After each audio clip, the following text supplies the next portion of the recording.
Olá, queridos amigos. Eu sou um servo de Deus. Essa é a nossa gota de sabedoria de hoje. Nós estamos na 19ª gota dessa série Harmonia no Lar. Esse texto que nós estamos pensando e utilizando, ele realmente traz um encanto ao meu coração. Para você que talvez me ouvindo agora não tenha muito contato com os textos sagrados, com a Bíblia, é importante saber que o livro de Provérbios, ele tem uma diferença muito grande da maioria dos livros da Bíblia. No texto original, a Bíblia ela não é dividida entre capítulos, versículos. É como se fosse um texto único, vamos dizer assim.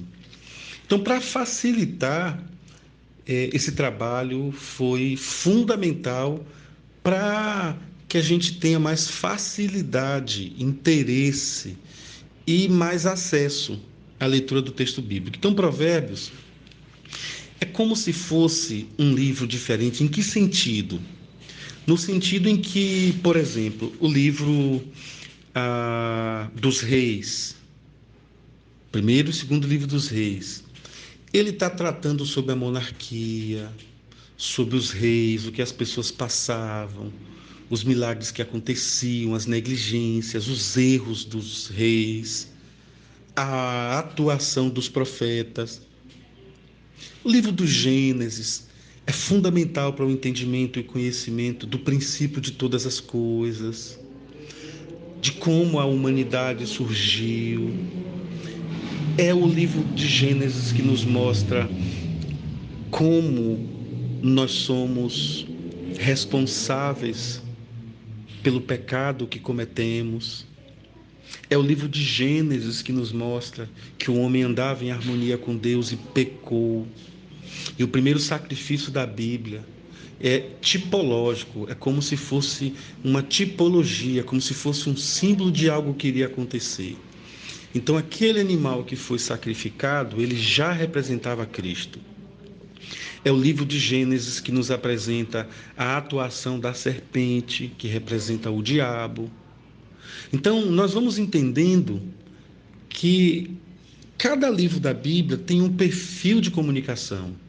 O livro do Êxodo nos mostra como, depois da desobediência, depois da tentativa de construir uma torre para chegar aos lugares mais altos, para chegar nas maiores alturas, para ser semelhante a Deus, como o pecado do homem afasta o homem de Deus. E Isaías 59:2 diz que a mão do Senhor não está encolhida para que não possa salvar, nem os seus ouvidos fechados para que não possa escutar. Mas os nossos pecados e as nossas iniquidades fazem separação entre nós e o vosso Deus. Então, quando nós temos esses livros que, por exemplo, narra a escravidão, o cativeiro, a saída do cativeiro, logo em seguida, nós vamos ter os livros da lei. Então, cada livro ele tem uma direção, mas uma direção dada pelo Espírito Santo.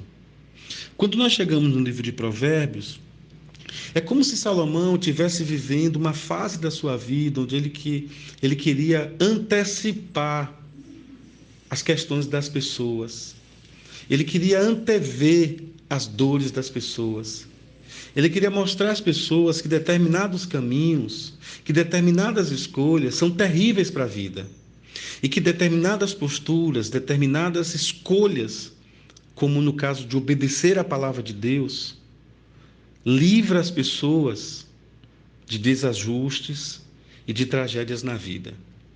Como um filho que desobedece, que desonra o seu pai e a sua mãe, eu não estou falando aqui de um pai e uma mãe, dos tiranos, dos abusadores, não. Estou falando de pai e mãe normal, do jeito que Deus pensa.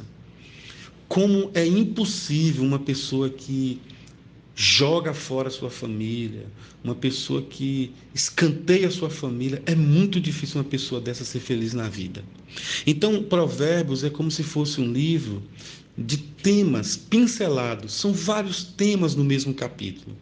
E esse versículo 3 e o versículo 4 que estamos lendo, eles fazem uma sequência extremamente amarradinha do texto. Veja que no capítulo 24, verso 1 e 2, ele fala da inveja dos homens malignos. Ele diz, olha, não seja como essas pessoas. Depois ele vai mostrar que essas pessoas são assim por causa do coração dessas pessoas. Existe um segredo no coração. E esse coração leva as pessoas, inclusive, a ter um discurso maligno. E aí sim, ele diz, com sabedoria se edifica a casa. E com entendimento ela se estabelece, com conhecimento.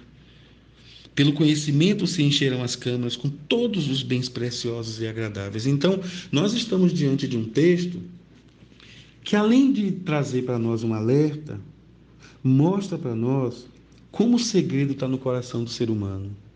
Por isso que o lar harmonioso é um lar onde as pessoas se permitem tratar o coração. Em Jeremias 17:9, ele chega a dizer que enganoso é o coração, mais do que todas as coisas. Quem o conhecerá? Então, se nós quisermos ter uma harmonia no lar, é preciso que tenhamos a intencionalidade de alcançar o outro a partir do coração. Às vezes as pessoas cometem determinados erros, às vezes as pessoas repetem determinados padrões e elas acham que estão fazendo a coisa certa. E é por isso que, conhecendo a verdade, essa verdade bíblica nos liberta.